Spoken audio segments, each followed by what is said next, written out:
Mesdames et messieurs, bonjour. J'ai le privilège de traiter dans cette conférence qui va suivre le sujet guerre mondiale, révolution et tremblement de terre. Sont-ils vraiment des signes de Dieu? Nous allons faire une approche surprenante du discours de Jésus-Christ sur le mont des Oliviers.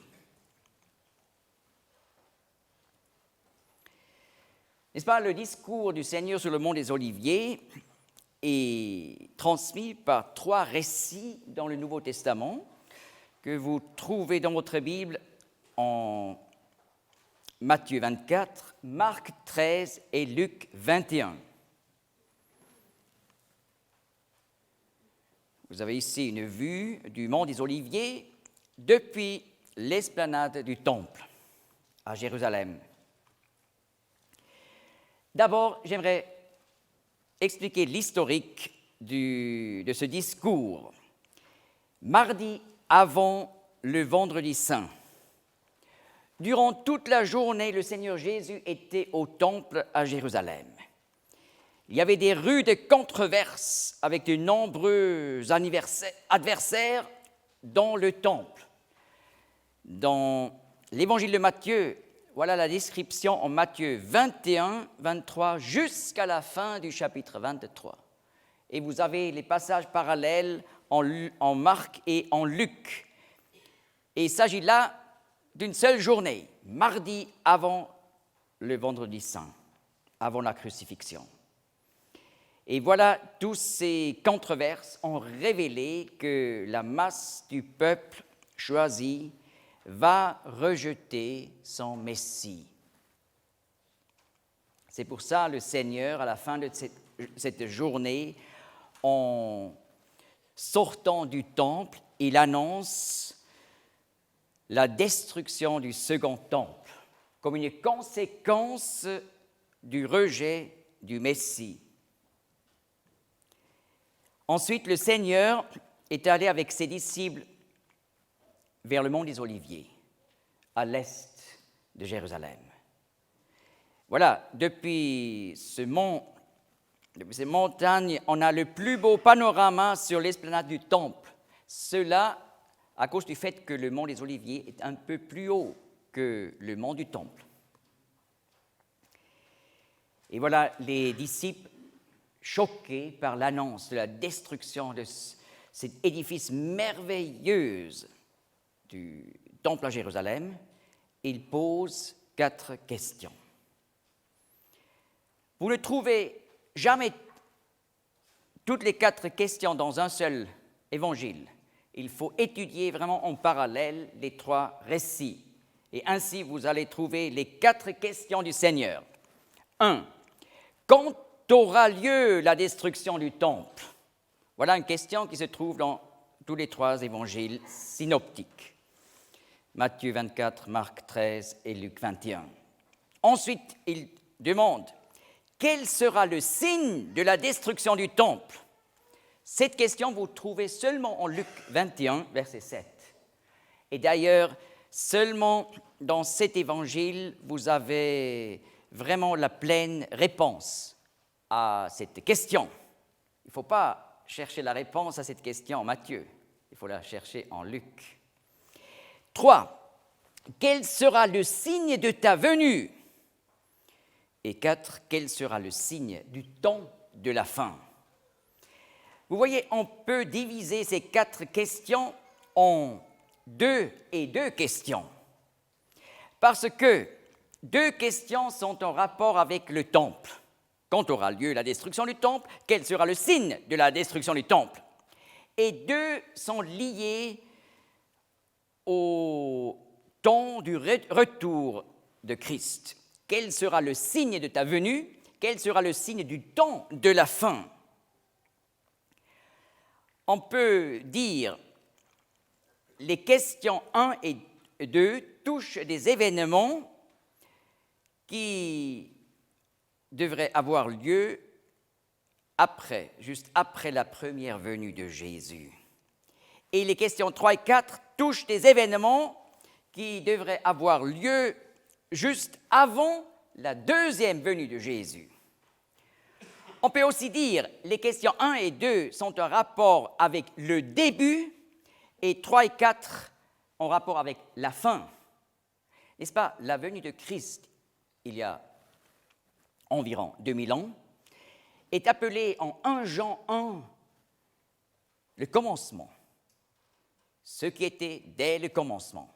Commence Jean dans sa première épître et il parle de la venue de Christ comme homme autrefois. Donc, voilà, la première venue de Christ, c'était l'époque qui est appelée dans la Bible début d'une nouvelle époque, n'est-ce pas? Et voilà la fin de cette longue époque qui devrait s'étendre entre la première et la deuxième venue. Donc, la fin de cette époque, c'est la fin des temps. Et en rapport avec cette fin, voilà les questions 3 et 4. N'est-ce pas? La Bible, déjà l'Ancien Testament a annoncé que le Messie viendrait 2 fois. Une première fois, comme le Messie souffrant, qui va mourir pour nos péchés afin de nous amener à Dieu. Et beaucoup plus tard, le Messie viendra de nouveau, une deuxième fois, mais comme le Messie triomphant, qui résoudra tous les problèmes qui sont la conséquence du problème du péché, résolu par la première venue. Et le Messie triomphant viendra comme juge du monde, comme roi des rois, pour introduire la justice et la paix sur cette terre. Mais entre ces deux venues, nous avons donc un laps de temps, une époque importante. Mais juste après le rejet du Messie souffrant, voilà, le temple devrait être détruit. Et voilà les questions 1 et 2 des disciples. Quand aura lieu cette destruction? Quel sera le signe juste avant l'événement de la destruction? Et voilà, en rapport avec la fin de cette longue période entre la première et la deuxième venue de Jésus-Christ, et en rapport avec la venue elle-même, les questions 3 et 4. Quel est le signe de la fin des temps? Et quel sera le signe de ta venue?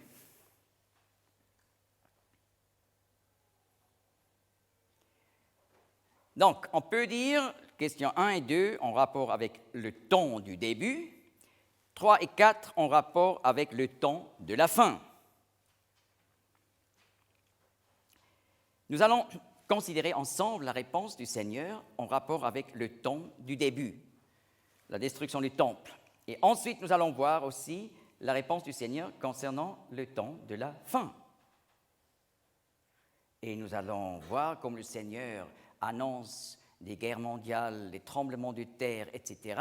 Mais là, se pose la question, mais comment de tels signes peuvent être des vrais signes de Dieu? Parce qu'il y a toujours eu des guerres, il y a toujours eu des révolutions, toujours eu des catastrophes, des tremblements de terre. Voilà pourquoi j'ai choisi le titre « Ces événements, tremblements de terre, révolutions, guerres, sont-ils vraiment un signe de Dieu ?» Et nous allons trouver ensemble la réponse. Mais lorsque le Seigneur commence à répondre à ces 4 questions, il parle aussi de cette époque du début jusqu'à la fin. Et met les disciples en garde contre des faux messies, des faux Christ qui viendront après sa venue. Donc cela n'est pas encore un signe des derniers temps. C'est simplement une mise en garde contre un danger qui aura lieu juste après la venue de Christ, jusqu'à ce qu'il va revenir. Des faux messies, des faux Christ vont venir. Voilà, Matthieu 24, le Seigneur commence au verset 4. Et Jésus leur répondit, prenez garde que personne ne vous séduise, car beaucoup viendront en mon nom et diront, moi je suis le Christ. Et, n'est-ce pas, le terme Christ, c'est grec pour le terme hébreu Messie. Moi, je suis le Messie. Et ils séduiront beaucoup de gens. Ensuite, juste au verset qui suit, le Seigneur dit, « Vous entendrez donc parler de guerre et de bruit de guerre. » J'ai été un peu stupéfait que dans les traductions en français, en général, ce « donc » manque. Et il est pourtant là, on a ce mot « des » en grec, dans le texte grec, et ce terme distingue en quelque sorte ce qui est dit au verset 6 de ce qui est dit du verset 5. Et nous allons voir que cela est le premier signe des derniers temps. Vous entendrez donc parler de guerre et de bruit de guerre. Là, le Seigneur parle des derniers temps, mais la mise en garde du verset 5, c'est quelque chose qui est une mise en garde en général, en vue de toute cette époque entre la première et la deuxième venue de Christ. Eh bien, ici, vous avez une liste de plus de 50 faux messies qui sont apparus dans le judaïsme juste après la venue de Christ, avec Theudas, dans les années 44 à 46, ensuite le Messie d'Égypte, entre 52 à 58, le prophète sans nom, 59, Menachem, le Galiléen, vers 66, après Jonathan le Tisséron, après 70, etc., etc. Vous allez voir sur cette liste, à travers tous les siècles, jusqu'au XXe siècle, jusqu'à notre époque, il y avait toujours de nouveau des faux messies et qui parfois ont séduit des grandes sections du judaïsme. Comme par exemple, vous voyez Bar Korpa entre 100 et 135 après Jésus-Christ, qui a séduit presque tout le peuple juif, et par conséquence, il y avait dans cette guerre qu'il avait fait déclencher, il y avait plus d'1 million de morts parmi le peuple juif. Et j'aime encore mentionner particulièrement Shabbatai Tzvi, un faux messie au XVIIe siècle, qui également avait séduit des grandes parties du judaïsme depuis Angleterre jusqu'en Perse. Et à la fin, c'est devenu une catastrophe. Les musulmans l'ont pris comme prisonnier, ils l'ont forcé de devenir musulman, et après, tout le mouvement a été détruit. Mais, voyez, ça va jusqu'au XXe siècle avec Rabbi Menachem Mendel Schneerson de New York, qui est décédé justement en 1994. Alors, c'est terrible. Puisqu'on a rejeté le vrai Messie, on était ouvert à recevoir tant de faux messies qui ont toujours apporté la catastrophe et la déception et même la dépression parmi le peuple juif. Eh bien, nous allons voir le temps de la fin, mais d'abord le temps du début. En Luc 21, d'abord, Luc décrit des réponses du Seigneur concernant les derniers temps et de ses signes. Mais tout d'un coup, en Luc 21, 12, le Seigneur dit « Mais avant tout cela, ils mettront les mains sur vous et vous persécuteront, vous livrant aux synagogues et vous mettant en prison, et on vous mènera devant les rois et les gouverneurs à cause de mon nom. Cela vous donnera l'occasion de rendre témoignage. » C'est fondamental de bien suivre le texte et voir. Mais avant tout cela, le Seigneur dit, maintenant, je ne parle pas des derniers temps.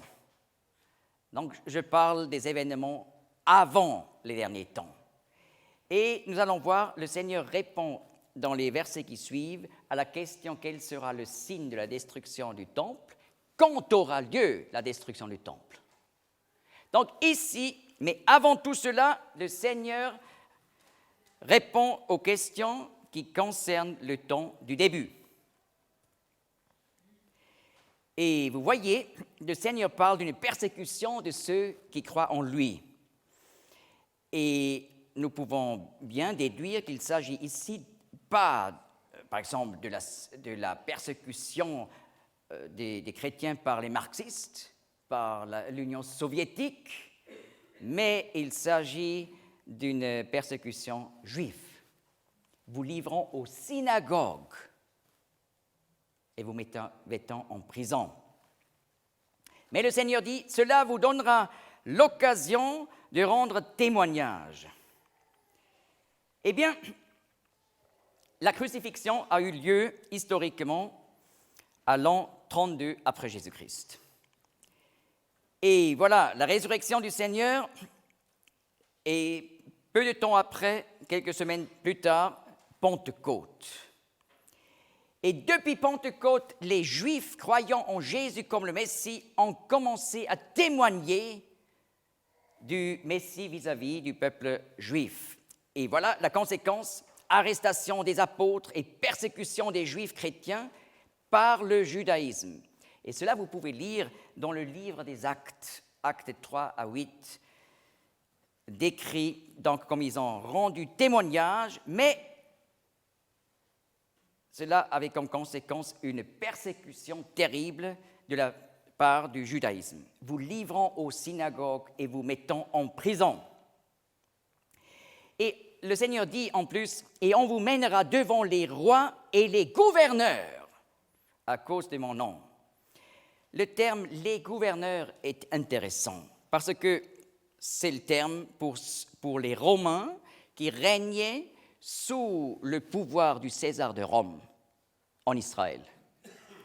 Eh bien, lorsque vous lisez cette histoire d'Église de Luc, le livre Les Actes des Apôtres, vous arrivez jusqu'au chapitre 23, et là vous voyez comme Paul, témoin et serviteur du Seigneur Jésus, est devant Félix, le gouverneur romain. Mais le Seigneur parle au pluriel devant les rois et les gouverneurs. Vous continuez à lire, vous allez jusqu'à Acte 25 et vous trouvez Paul devant Porcius Festus. Ah, nous avons appris à l'école, n'est-ce pas? Le pluriel, c'est 2 au minimum. L'an 59, 58 et maintenant 59. Donc tout cela doit se passer avant la destruction du temple. Et voilà, le Seigneur dit, pas seulement devant les gouverneurs, mais même on vous mènera devant les rois, aussi au pluriel. Eh bien, à l'an 60, vous trouvez en Acte 26, Paul qui doit se présenter devant le roi Agrippa II. C'était un sous-roi des rois du César, de l'empereur à Rome, soit l'an 60. Et voilà, puisque après ce procès, Paul fait appel au César, ou en rapport avec ce procès, il fait appel au César, et ainsi il doit aller vers Néron. Et dans la suite du livre des Actes, nous avons une description comme Paul va en voyage jusqu'à Rome pour finalement, à l'an 62, se présenter devant l'empereur Néron, le roi des rois. Maintenant, chaque mot est accompli. On vous mènera devant les rois et les gouverneurs. À cause de mon nom, nous sommes déjà à l'an 62. Et maintenant, je continue à lire en Luc 21, 20. « Quand vous verrez Jérusalem environnée d'armées, sachez alors que sa désolation est proche. » Voilà le signe de la destruction. Quand, après ce témoignage vis-à-vis du judaïsme et devant des gouverneurs et des rois, et le signe des armées autour de Jérusalem. verset 21, alors que ceux qui sont en Judée s'enfuient dans les montagnes, que ceux qui sont au milieu de Jérusalem s'en retirent, et que ceux qui sont dans les campagnes n'entrent pas dans la ville, car ce sont là des jours de vengeance. Eh bien, ce signe s'est accompli à l'an 68. J'explique vite l'arrière-plan. En 66, il y avait une révolution spontanée des Juifs en Galilée contre les Romains. Au début, des succès énormes contre les légions romaines. Mais dans la suite, les Romains ont apporté toujours plus de légions. Finalement, un tiers des légions de tout l'Empire romain qui allait jusqu'en Angleterre, on avait rassemblé ensemble en Israël pour abattre cette révolution. Les Romains ont conquis de nouveau la Galilée. Ensuite, ils ont conquis tous les territoires en Jordanie actuels, les territoires juifs. Et après, ils ont conquis la Judée, au sud d'Israël. Et ensuite, ils sont allés au long de la mer Morte. Ils ont passé à Qumran. Ils ont détruit cette communauté de Qumran qui, juste avant, avait encore évacué les rouleaux dans les cavernes. Ensuite, les légions sont montées à Jérusalem et ils ont mis les camps autour de Jérusalem. Et voilà, les Juifs messianiques, c'est-à-dire les Juifs chrétiens qui croyaient en Jésus le Messie, ils ont compris, voilà le signe de la destruction de Jérusalem et du temple. Ils ont pris la fuite, puisque le Seigneur annonce, alors que ceux qui sont en Judée s'enfuient dans les montagnes, que ceux qui sont au milieu de Jérusalem s'en retirent. Mais n'est-ce pas, on aurait pu se demander, lorsque le Seigneur a tenu ce discours, mais quand il y a là une guerre, mais comment on peut encore prendre la fuite? Eh bien, les armées se sont placées autour de Jérusalem avec leurs camps, et en ce moment-là, Néron, le César Néron, commet suicide. Et voilà, un chaos dans l'Empire. Et à ce moment-là, le général Vespasien en Israël, qui guidait les légions, a arrêté la guerre. Parce que lui voulait devenir successeur. Il est allé à Rome. Et puisque la guerre était arrêtée, les Juifs messianiques, les Juifs chrétiens, c'est la même chose, deux termes différents pour la même chose, ils ont pris la fuite, ils sont allés sur les montagnes de la Cisjordanie pour franchir le Jourdain et sont allés à Pella. Et à Pella, le roi Agrippa, qui régnait là, entre autres, il les a reçus comme des citoyens de paix. Parce que le discours de Paul en Acte 26 ne l'a pas amené à la foi, malheureusement, mais l'a convaincu que les chrétiens ne sont pas un danger pour l'ordre et la sécurité du royaume romain. Et c'est pour ça qu'il les a reçus. Et ils ne sont plus allés à Jérusalem pour fêter la Pâque, pour aller au culte au temple. Ils se sont séparés ainsi. Et voilà, entre deux, Vespasien est devenu empereur. Il envoie son fils Titus pour finir la guerre contre les Juifs. Printemps 70, Titus arrive. Et c'était juste l'époque avant Pâques, n'est-ce pas? La Torah dit « Chaque Juif mâle doit aller à Jérusalem pour fêter la Pâque ».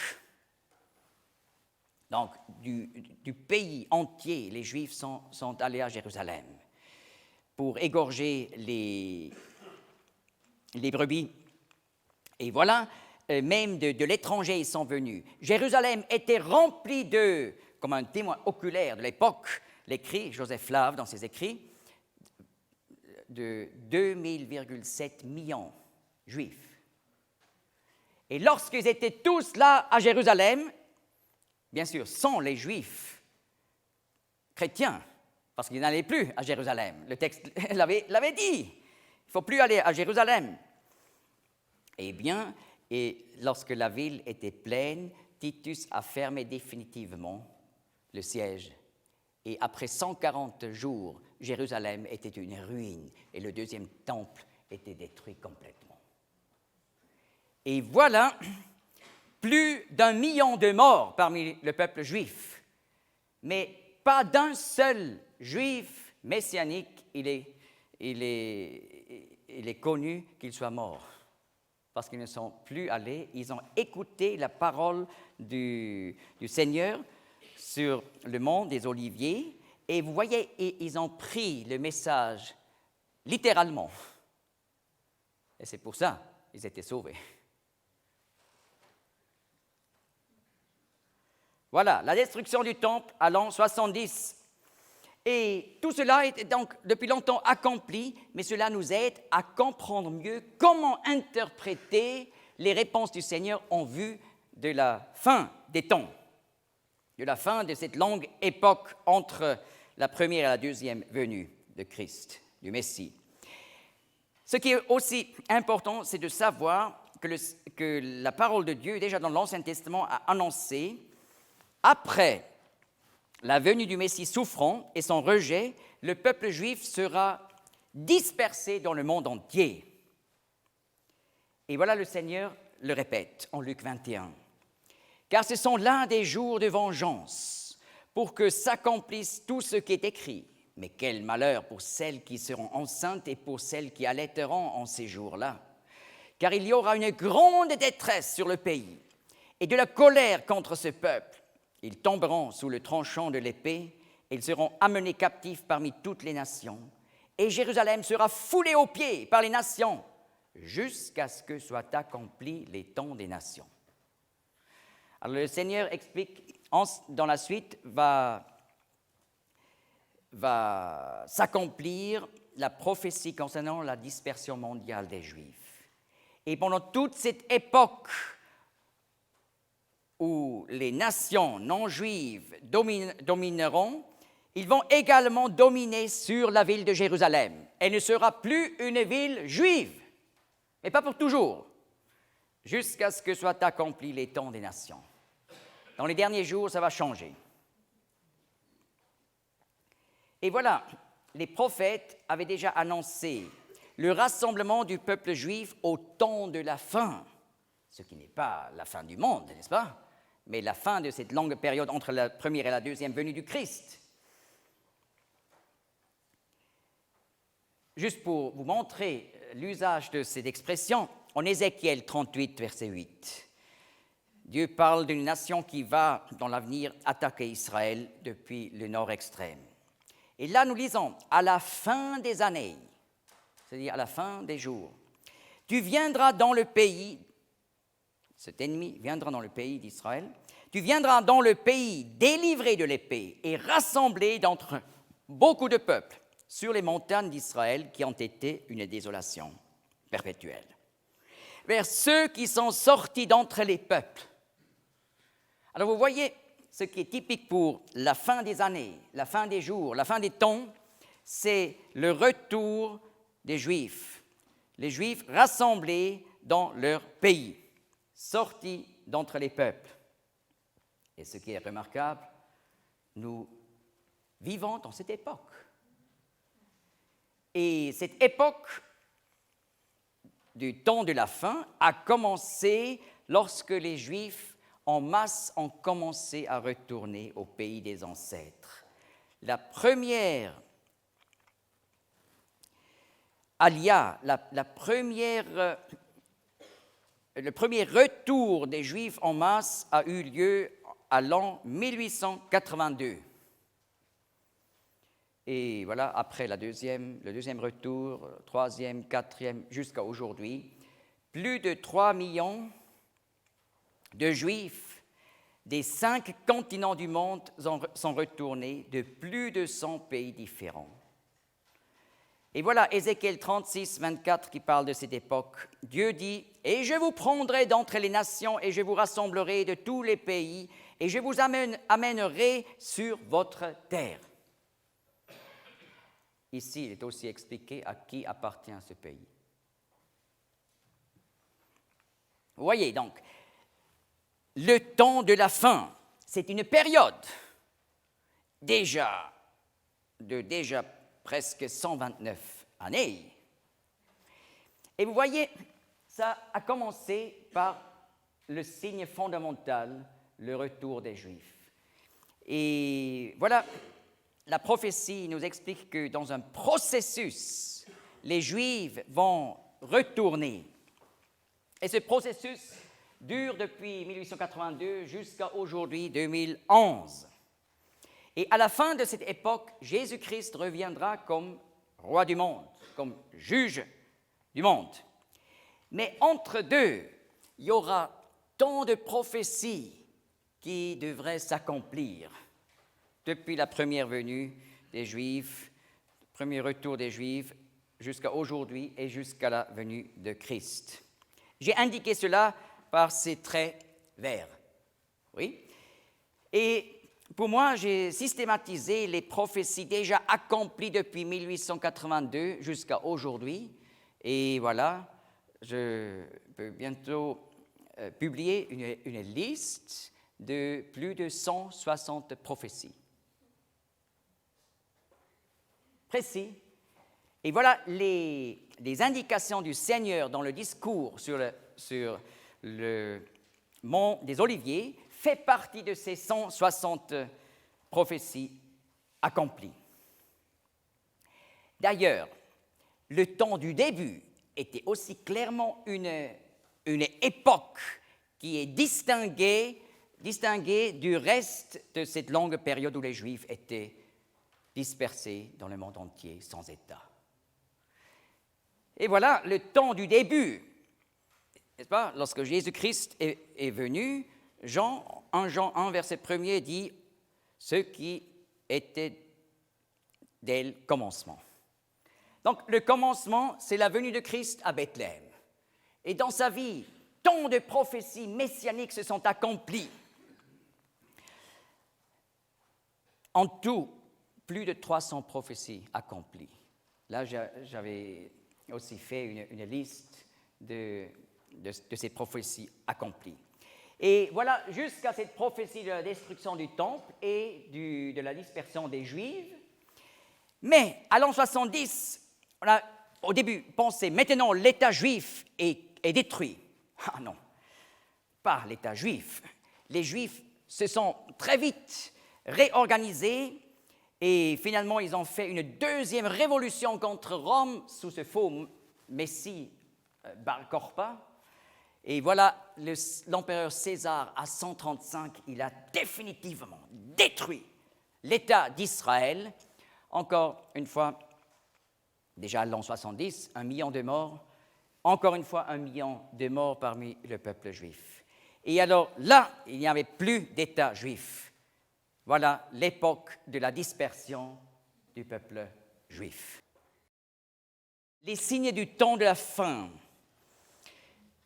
Dans le discours de Jésus sur le mont des Oliviers, nous avons vu les disciples ont demandé un signe pour la fin des temps et un signe pour le retour de Christ, donc en tout 2. Mais le Seigneur leur a donné toute une série de signes, en tout plus de 20. Mais il est important de comprendre que ces signes sont appelés des douleurs de l'enfantement. Matthieu 24, 8, le Seigneur présente quelques-uns de ces signes et conclut « Mais tous ces événements sont un commencement de douleur de l'enfantement. » N'est-ce pas? Nous savons que les douleurs de l'enfantement qui annoncent la fin de l'époque de la grossesse n'arrivent pas une seule fois, mais ils arrivent cycliques, d'une manière cyclique, répétitive. Elles se répètent et dans la tendance, ces signes deviennent toujours plus fortes et plus douloureuses. Et tout à la fin, n'est-ce pas, l'escalade des douleurs, mais finalement la grande joie, un enfant, un homme, un être humain entre dans le monde. Et voilà, il y a donc une raison profonde pourquoi le Seigneur utilise cette comparaison. Donc les signes dans le discours du Seigneur, en vue des derniers temps, sont rapprochés à des contractions. N'est-ce pas? L'époque dans laquelle nous vivons actuellement est appelée dans la Bible le présent siècle. Éphésiens 1, 19 parle de ce siècle, et le siècle futur, c'est l'époque où Jésus-Christ, comme Messie, régnera sur la terre. Donc maintenant, c'est le présent siècle. Et voilà, Matthieu 24, 3, les disciples demandent littéralement quel est le signe de la fin de ce siècle, Aion, ce qui correspond à l'hébreu olam.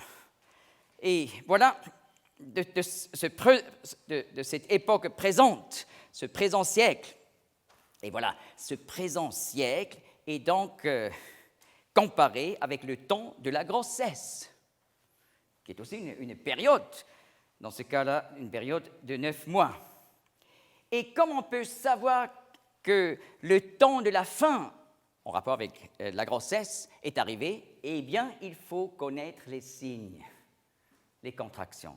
Bien sûr, c'est possible que des contractions arrivent déjà au 7e mois, mais quand on connaît un peu, on remarque que ce n'est pas la même chose.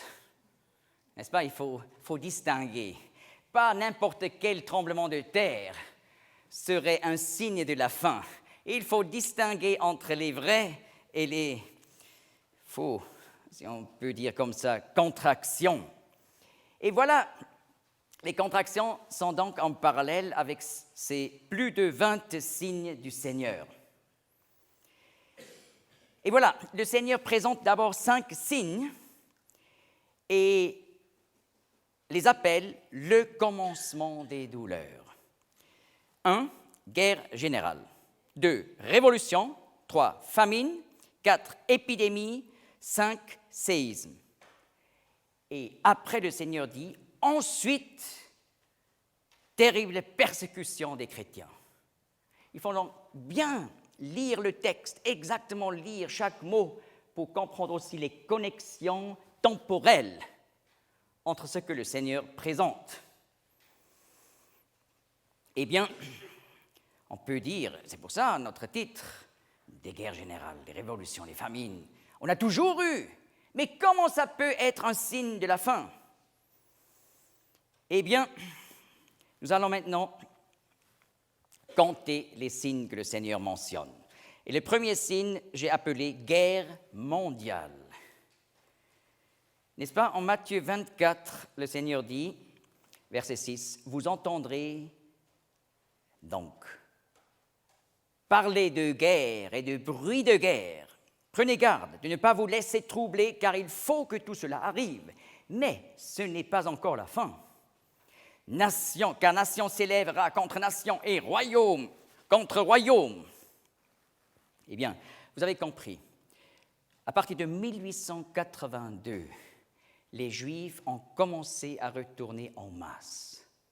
À cette époque, on a pu se rappeler des prophéties de l'Ancien Testament. Dans les derniers temps, les Juifs vont retourner. Ce qui était impossible pendant 2000 ans, presque, tout d'un coup, se réalise. Et quelques années plus tard, voilà la Première Guerre mondiale, 1914 à 18. Et quelques années plus tard, la Deuxième Guerre mondiale, 39 à 45. La Première Guerre mondiale avec environ 23 millions de morts. La Seconde Guerre mondiale, on estime entre 50 à 80 millions de morts. Et n'est-ce pas, nous utilisons ces termes tout normalement, Première et Deuxième Guerre mondiale. Mais pourquoi on ne dit pas 10e et 11e Guerre mondiale? Parce que ce phénomène de guerre mondiale qui inclut tous les 5 continents, c'est un phénomène nouveau du XXe siècle. Et cela quelques années après le commencement du retour des Juifs au pays des ancêtres. Et vous voyez, le Seigneur dit, pas simplement « vous vous entendrez parler de guerre », mais il dit, verset 7, « car nation s'élèvera contre nation et royaume contre royaume ». Il parle de guerre de masse, voyez. Et en plus, le Seigneur parle aussi de guerre étendue et générale, puisqu'il dit, vous entendrez parler de guerre, donc ce qui est tout près de vous, et de bruit de guerre. C'est quelque chose qui est très éloigné. Rappelez-vous de la Deuxième Guerre mondiale. N'est-ce pas, en Suisse, on savait ce qui se passe en France, en Allemagne, en Italie, en Autriche. Mais voilà, on a entendu parler de guerre. Mais tout d'un coup, qu'est-ce qui s'est passé au Japon avec les bombes atomiques? On n'a rien senti, n'est-ce pas? Mais c'est des bruits de guerre de la fin du monde, on peut dire. C'est exactement ce que le Seigneur annonce ici. Vous voyez, tous les pays, sauf les pays gris, en gris, qui étaient inclus dans la guerre, la Première Guerre mondiale, sur tous les 5 continents, et encore pire, voilà, la Seconde Guerre mondiale. Seulement les parties en gris étaient exclus, comme par exemple la Suisse au centre de l'Europe, c'est aussi gris. Et c'est terrible, mais c'était des douleurs d'enfantement pour ce monde, et c'était terriblement douloureux. Eh bien, j'ai créé ce schéma. Vous voyez, 1882, les Juifs commencent à retourner en plusieurs vagues jusqu'à aujourd'hui. Et tout à la fin, Jésus-Christ va revenir. Mais 2 signes qui font partie du commencement des douleurs, Première Guerre mondiale, Deuxième Guerre mondiale. Et j'aimerais attirer notre attention particulièrement sur ce qui était là au début, quelques années après le commencement du retour des Juifs. Mais le Seigneur, clairement, dit en Luc 21:9, « Ne vous épouvantez pas, car il faut que cela arrive d'abord, mais la fin n'aura pas lieu aussitôt. » Donc c'était correct de dire, à l'époque de la Première Guerre mondiale, nous sommes dans les derniers temps. Jésus-Christ va revenir. Mais le Seigneur dit, mais la fin n'aura pas lieu aussitôt. Révolution, deuxième point. Luc 21:9, quand vous entendrez parler de guerre et de sédition, en grec akatastasiai, ne vous épouvantez pas, car il faut que cela arrive d'abord. Mais la fin n'aura pas lieu aussitôt. Marc 13, verset 8, et il y aura des troubles, en grec tarachai. Ce sont des commencements de douleur. Eh bien, voilà les termes grecs akatastasiai et tarachai, qui veulent dire révolution, sédition, soulèvement populaire, émeute, perturbation du calme habituel, agitation, consternation, tumulte. Eh bien, les Juifs ont commencé à retourner, 1882. D'ailleurs, à l'époque, surtout depuis la Russie. Des milliers. Et quelques années plus tard, révolution russe, 1905 à 7. Mais les tsars étaient assez forts pour surmonter finalement. Mais en 1917, d'abord, la révolution civile et ensuite Lénine est parti de la Suisse pour aller à Leningrad, à Pétersbourg, et voilà, il a suscité et changé la révolution civile en la révolution communiste. Et dans la suite, l'Union soviétique s'est créée. Et 1911 jusqu'à 1949, révolution en Chine, guerre civile à travers ces dizaines d'années. N'est-ce pas, on pourrait continuer avec la révolution culturelle en Chine, 1966 à 1969, où peut-être 7 millions de personnes sont mortes. La révolution islamique en Iran, 1979, Intifada 1 et 2 en Israël. Mais j'aimerais attirer l'attention sur le début. Vous voyez,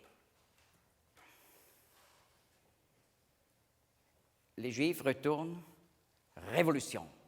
révolution en Russie, révolution en Chine, de nouveau révolution en Russie et dans la même époque, la Première Guerre mondiale. Ensuite, 3, famine aiguë. Le Seigneur dit, Matthieu 24, verset 7, « Il y aura des famines en divers lieux. » Eh bien, il y avait comme conséquence des guerres mondiales des famines terribles. Et comme conséquence des révolutions communistes, des famines terribles, par exemple 1932-33 en Ukraine et Russie, 8 millions de morts. Qui se rappelle encore de ça? Parce qu'on n'avait plus à manger. N'est-ce pas? Je pourrais continuer. La plus grande famine de l'histoire mondiale, semble-t-il, c'était 58 à 62, avec 43 millions de morts. C'était l'époque où les communistes voulaient faire le grand pas en avant, et voilà, c'était une catastrophe inimaginable. Mais j'aimerais parler du commencement des douleurs. Vous voyez, les Juifs qui retournent, les révolutions, la Première Guerre mondiale et les famines en relation directe avec la guerre mondiale et les révolutions. Et vous voyez, ce n'était pas des révolutions limitées à quelques petits endroits, mais d'une signification à l'échelle mondiale.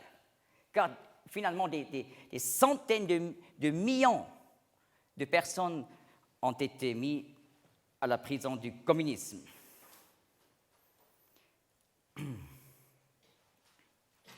Quand j'ai parlé des famines aiguës, n'est-ce pas, on pourrait aussi parler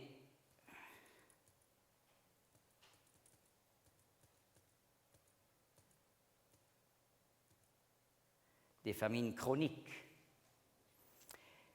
Cela veut dire on a à manger, mais trop peu. On a appelé le XXe siècle le siècle des famines. Remarquable, n'est-ce pas? Où des centaines de millions de personnes ont souffert de famine chronique. N'est-ce pas? C'est explicable. La population mondiale vers 1900, 1,6 milliard. Et aujourd'hui, 6,5 milliards. Bien sûr, il y aurait assez de nourriture pour nourrir tout le monde. Mais à cause de l'injustice, des dictatures, etc., ce n'est pas possible. Et nous sommes habitués à ce fait que, déjà au XXe siècle, an après an, 8 millions meurent chaque année. Et aujourd'hui, environ 1 milliard d'hommes va aller au lit souffrant de la faim de façon chronique. C'est terrible, n'est-ce pas? 4e point, épidémie. Matthieu 24, 7, il y aura des épidémies en divers lieux. En grec, loimoi, épidémie, peste, maladie, veut dire ce terme grec. Eh bien, juste après la Première Guerre mondiale, voilà la grippe espagnole, 1918-19, qui a tué environ 50 à 100 millions de personnes à l'échelle mondiale.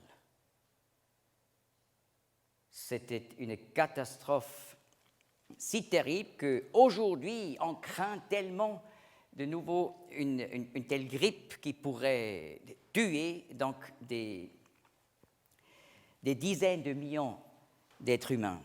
N'est-ce pas? Je pourrais maintenant parler du sida qui a atteint des dizaines de millions et qui a déjà demandé des millions de morts. Je pourrais parler de hépatite B et C qui est peut-être encore plus grave que le sida.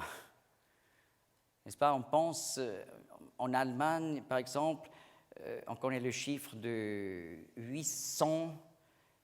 environ 800 000 qui sont atteints par hépatite.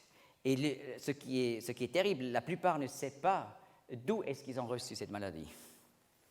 Et on pourrait parler de variole qui a tué au XXe siècle des centaines de millions.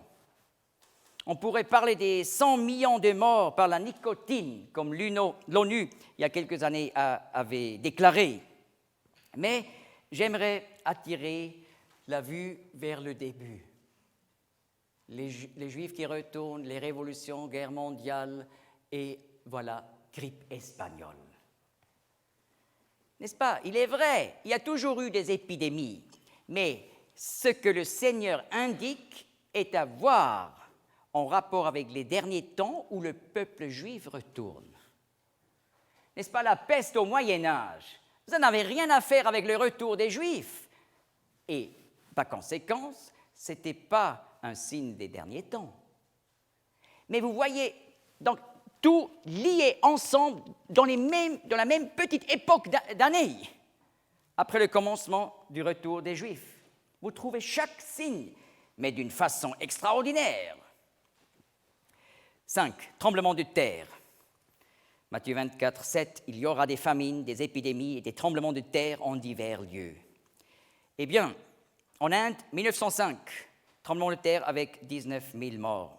1908, Messine, Sicile, Calabre, 72 morts. Chine, 1920, donc juste après la révolution en Russie, juste après la Première Guerre mondiale, et voilà 200 000 morts. Je ne parle pas des blessés. Japon, 1923, 150 000 morts. Chine, 1927, 41 000 morts.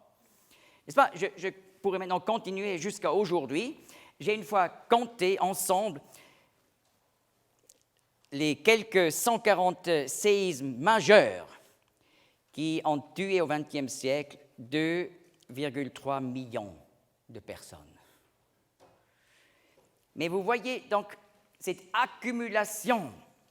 D'ailleurs, Luc 21, 11 dit « Il y aura de grands tremblements de terre en divers lieux ». Et vous voyez, ce commencement des douleurs est concentré dans quelques années seulement, à l'époque où les Juifs ont commencé à retourner. C'est ça qui est remarquable. Chaque point est présent, mais pas, oui, qu'on pourrait dire, oui, bien sûr, il y avait beaucoup de malades dans tel et tel pays. Non, vraiment des catastrophes bien visibles à l'échelle mondiale. Mais le Seigneur dit, mais la fin n'aura pas lieu aussitôt. 6, 7 et 8, je prends ensemble. Persécution des chrétiens, mort, haine.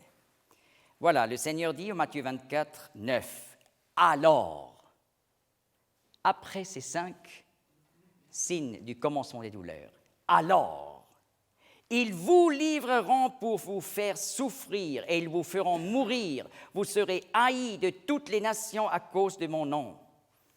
Dans ces versets de persécution, vous ne lisez plus du terme synagogue. Non, ici, il s'agit d'une persécution des chrétiens, des croyants en le Messie, juste après ces 5 premiers signes des derniers temps. Et voilà, dans les années 1920, en Union soviétique, on a pris la décision de détruire le christianisme dans l'Union soviétique. Et Staline, il a effacé des millions. Encore il y a quelque temps, j'ai parlé avec une vieille sœur allemand-russe qui m'a raconté comme elle a vécu, comme Staline avait tué son père. N'est-ce pas? Ce sont encore des événements qui ne se trouvent pas seulement dans les livres historiques, mais on a maintenant encore des personnes en vie qui peuvent en témoigner. Et c'était une des plus grandes persécutions des chrétiens de toute l'histoire de l'Église. Et voilà, en plus, au XXe siècle, la persécution des chrétiens dans les pays islamiques. On peut dire que le plus grand nombre de martyrs chrétiens ont été tués au XXe siècle. Et vous voyez, tous ces signes du commencement ensemble, et ensuite le Seigneur dit, « Alors ils vous livreront pour vous faire souffrir et vous feront mourir. » exactement après ces 5 signes, cela s'est réalisé en Union soviétique.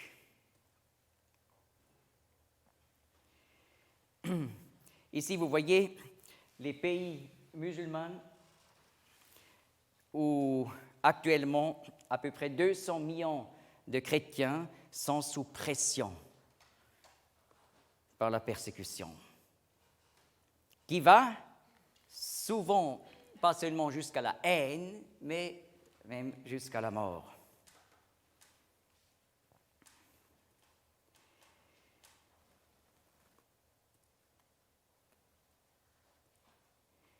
Eh bien, 9, apostasie sous la contrainte. Le Seigneur dit, dans la suite de l'annonce de ces persécutions, Matthieu 24, 10, alors, donc dans la conséquence de cette persécution, alors beaucoup succomberont. Et c'est un fait. Des millions de personnes ont abandonné la foi chrétienne, étant contraints à l'athéisme en Union soviétique et en Europe de l'Est. N'est-ce pas? Dieu prend au sérieux chaque homme et chaque femme qui se dit chrétien. Je ne pose pas encore la question qui est né de nouveau ou pas, mais qui a cette confession pour Christ? Eh bien, le Seigneur annonce donc une apostasie, que beaucoup vont succomber et se détourner de la foi chrétienne. 10, dénonciation.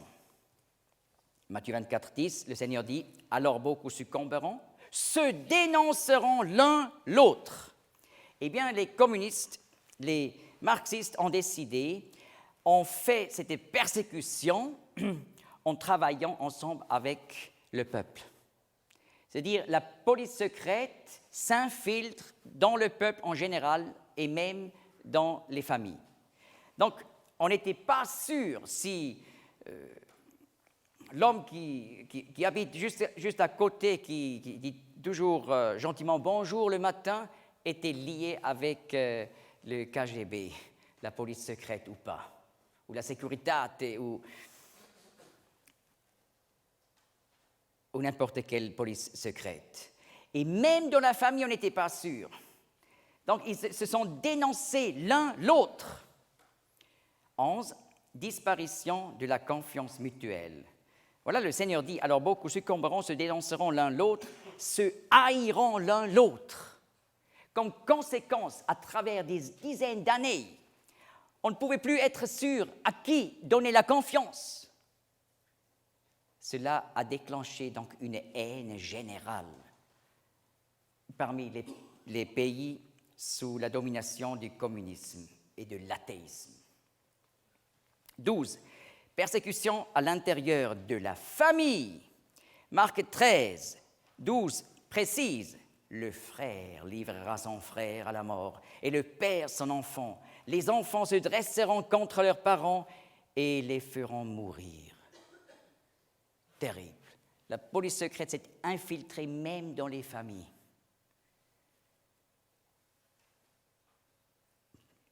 Quand je parle de cette apostasie dans les pays athées, apostasie forcée, il faut que je parle aussi de l'apostasie volontaire, car l'apôtre Paul, dans 2 Thessaloniciens 2, verset 3, parle du retour de Christ en gloire, car ce jour-là ne viendra pas avant que l'apostasie soit arrivée auparavant. Et voilà, à l'ouest, la société s'est détournée du christianisme sans être forcée, simplement par la séduction de la théologie libérale, de la doctrine d'évolution en biologie et par le néo-marxisme, dirigé par des gens comme Marcuse, Herbert Marcuse et beaucoup d'autres. Des millions d'hommes abandonnent la foi chrétienne. La théologie libérale rejette toutes les bases du christianisme. L'Occident se détourne du christianisme, mais sans être forcé. À la même époque, à l'Occident et à l'Est. Inondation, tsunami. Le Seigneur dit en Luc 21, 25, « Et sur la terre, une angoisse des nations en perplexité devant le grand bruit de la mer et des flots. » Vous vous rappelez encore, Inde, Sri Lanka, Maldives, Indonésie, Thaïlande, 2004, ce terrible tsunami avec environ 300 000 morts. Et juste l'an d'après, 2005, raz de marée dû à l'ouragan Katrina, Nouvelle-Orléans, inondation catastrophique. Ensuite, Rita à Texas, inondation de 6 mètres de haut, peur et panique pour plus d'1 million d'hommes en fuite. Ensuite, Vilma en Mexique, Cuba, Floride. Mais je pourrais aller en arrière. Java, Sumatra, 1883, juste après le commencement du retour des Juifs. 36 000 morts par des vagues de 30 mètres de haut. Japon, 1896, 26 000 morts. Et j'ai déjà parlé de ce tremblement de terre de 1908 en Messine, Sicile et Calabre. Et je n'ai pas encore expliqué que c'était en même temps un tsunami. En tout, 72 000 morts. 17, terrorisme. Luc 21, 11, le Seigneur dit « Il y aura de grands tremblements de terre en divers lieux, des famines et des épidémies. Il y aura aussi des sujets d'épouvante. » Qu'est-ce que ça veut dire, des sujets d'épouvante? Eh bien, il faut prendre le grec. En grec, phobetra veut dire événement terrible, effrayant, terreur. N'est-ce pas, le terme terrorisme, ça vient, ou terreur, ça vient de terror, terroris en latin, qui veut dire, justement, épouvante, peur. Donc, des événements qui font peur. Le terrorisme international est un enfant du XXe siècle, celui des gauchistes et celui des islamistes. Et voilà, le terrorisme islamique a connu 4 phases. La première phase, 1920, plus terrible depuis 1948, encore plus terrible depuis la guerre des 6 jours, 1967, et la 4e phase, nous connaissons 2001, 11 septembre. Et voilà, nous sommes tous touchés. Ce sont des douleurs d'enfantement. 18, je vais aller jusqu'à 20. Mépris du droit, décadence morale. Matthieu 24, 12. Parce que l'iniquité, en grec anomia, ira croissant, l'amour d'un grand nombre sera refroidi. Eh bien, le terme anomia veut dire en grec iniquité, bien sûr, mais aussi mépris du droit, des principes et de l'ordre. Et voilà, par cette révolution sexuelle en 1968, la moralité chrétienne a été détruite en Occident, en Europe et en Amérique.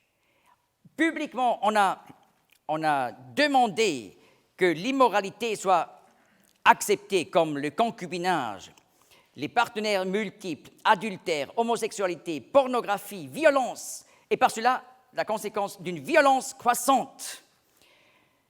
L'impiété, occultisme, drogue, criminalité croissante, voilà des effets de ce mouvement de 1968. C'était un changement fondamental dans l'histoire de l'Occident. Et dans cette époque, on a aussi publiquement demandé le droit de la femme pour l'avortement, c'est-à-dire pour tuer l'enfant dans le ventre. Et effectivement, le lieu le plus dangereux dans le monde, c'est le ventre de la mère. Car aujourd'hui, selon l'ONU, 40 millions d'avortements par an mondialement. C'est-à-dire le quart des grossesses à l'échelle mondiale finissent par la mort. Et voilà, on peut dire, depuis l'époque 1968 jusqu'à aujourd'hui, on a tué à l'échelle mondiale plus d'1 milliard d'enfants. N'est-ce pas? Il y a quelques semaines, on a fêté Noël et on a pensé à Hérode qui a tué les enfants de Bethléem, mais c'était rien comparé au temps moderne, où on s'est détourné des valeurs et des commandements chrétiens dans la Bible, parce que l'iniquité ira croissant. Et 19, refroidissement de l'amour. N'est-ce pas, c'est la conséquence. Le Seigneur dit, parce que l'iniquité ira croissant, l'amour d'un grand nombre sera refroidi.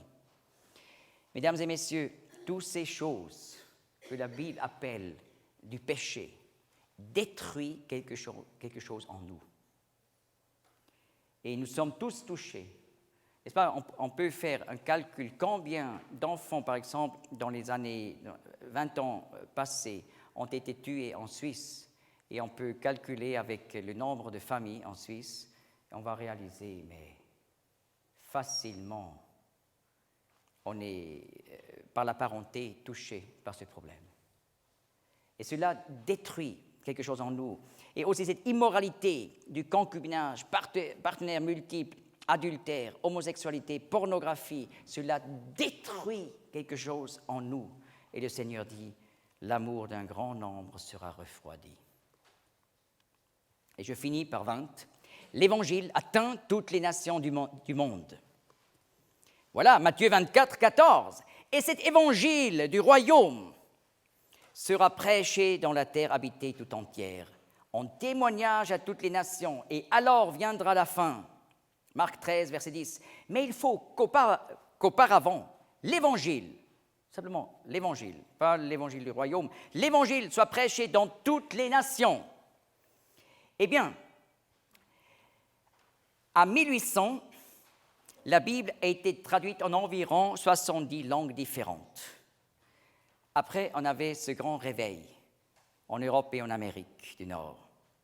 Et aussi, on a retrouvé dans la Bible le commandement pour la mission mondiale.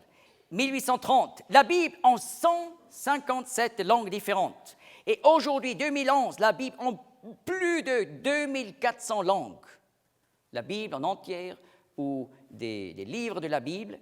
Et voilà, Audio Gospel, qui donne dans le monde entier des messages bibliques en 6000 langues et dialectes sur CD, etc.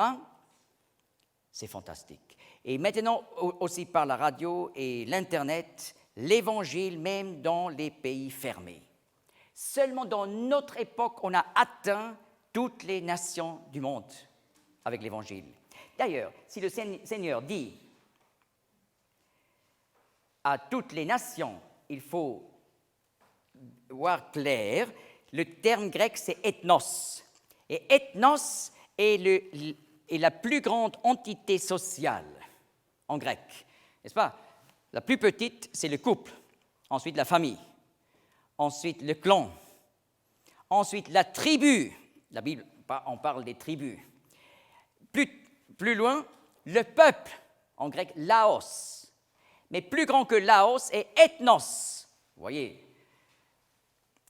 l'Inde, c'est une nation, mais composée de beaucoup de peuples et de tribus. Également la Russie, c'est une nation, ethnos, mais il y a beaucoup de Laoi, donc beaucoup de peuples, Laos.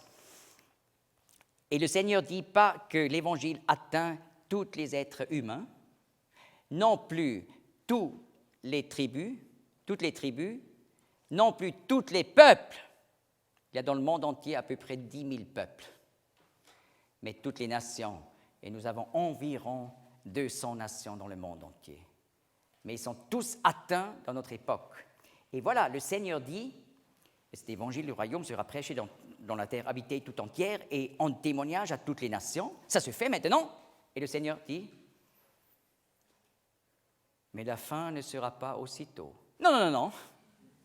Cela, le Seigneur a dit en rapport avec les 5 signes du début, en rapport avec la Première Guerre mondiale. Mais là, il dit, et alors viendra la fin.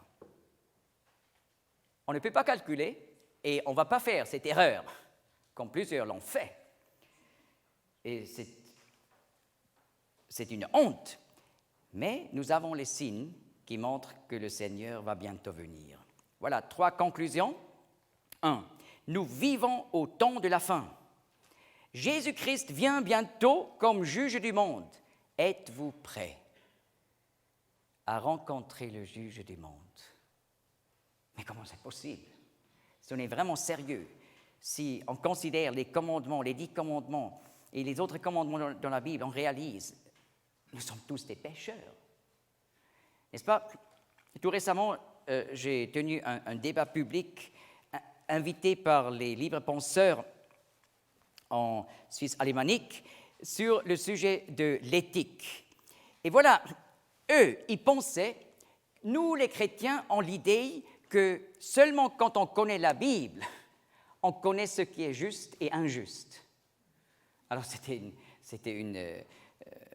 un peu stupéfait de voir comme j'ouvre ma Bible, Romains 2, et j'explique que Dieu a mis la conscience dans chaque être humain, même chez les nations qui n'ont pas de Bible, pour connaître ce qui est juste et injuste. Je dis, oui, c'est correct.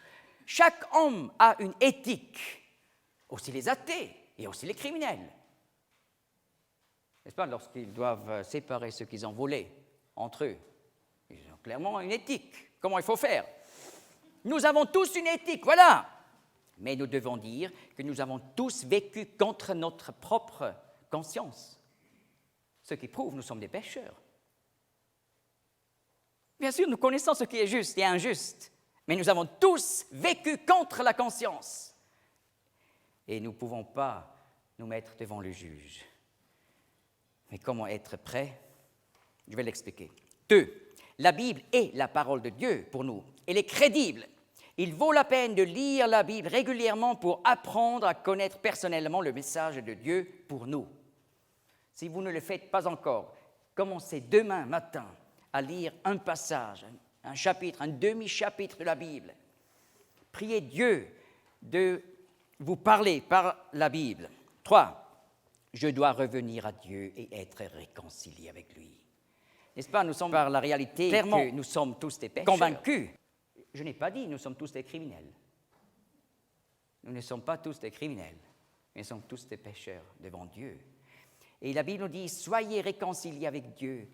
Et en fait, c'est facile. On ne doit même pas chercher un prêtre ou un pasteur On peut directement aller vers Dieu dans la prière. Où? Là où on est. Et demander pardon et confesser les péchés desquels nous sommes encore conscients. Et remercier que Jésus-Christ, comme le Messie souffrant, est venu pour la première fois, pour subir le jugement de Dieu, la colère de Dieu contre le péché. Et Jésus-Christ était abandonné à la croix de Dieu, afin qu'il soit toujours avec nous. C'est pour ça qu'il a ce nom Immanuel, Dieu avec nous. Si nous sommes réconciliés avec Dieu, il ne faut pas avoir peur de la venue de Christ comme juge du monde, parce que le juge, c'est mon sauveur. 1 Jean 1, verset 9 dit, « Si nous confessons nos péchés, il est fidèle et juste pour nous pardonner nos péchés et nous purifier de toute iniquité. » Il ne faut même pas un sentiment pour vivre cette réalité. Il faut simplement confesser à Dieu et dans la foi accepter. La joie va venir après. Ah, je vous assure. Eh bien, nous avons vu, nous sommes dans le temps de la fin. Et Jésus-Christ va revenir, d'ailleurs sur le mont des Oliviers, comme juge du monde. Zacharie 14. Mais avant, c'est aussi expliqué en Matthieu 24, il y aura la grande tribulation, la pire des guerres mondiales de 3 ans et demi, nous dit la Bible. Mais avant, il y a encore une époque de transition et l'Antéchrist, le plus grand séducteur, va encore arriver sur la scène. Mais avant sa venue, l'enlèvement de l'Église. On peut prouver par plusieurs passages bibliques que l'enlèvement de l'Église aura lieu avant. Et il ne faut pas que quelque chose soit encore réalisé avant l'enlèvement. L'enlèvement pourrait se réaliser aujourd'hui. Et la Bible nous dit, si on a entendu l'Évangile, l'enlèvement se réalise, on n'aura plus de chance. On ne peut plus retourner. C'est trop tard. C'est pour ça que la Bible dit, si aujourd'hui vous entendez la parole, la voix de l'Éternel, Il ne faut pas endurcir le cœur. Alors l'enlèvement, c'est le mystère familial pour ceux qui sont déjà réconciliés avec Dieu. Et le Seigneur va venir nous enlever pour être mis à l'abri devant la plus grande catastrophe qui tombera sur le monde. La grande tribulation, Matthieu 24 en parle, et ensuite le retour en gloire du Seigneur Jésus, avec tous les croyants enlevés.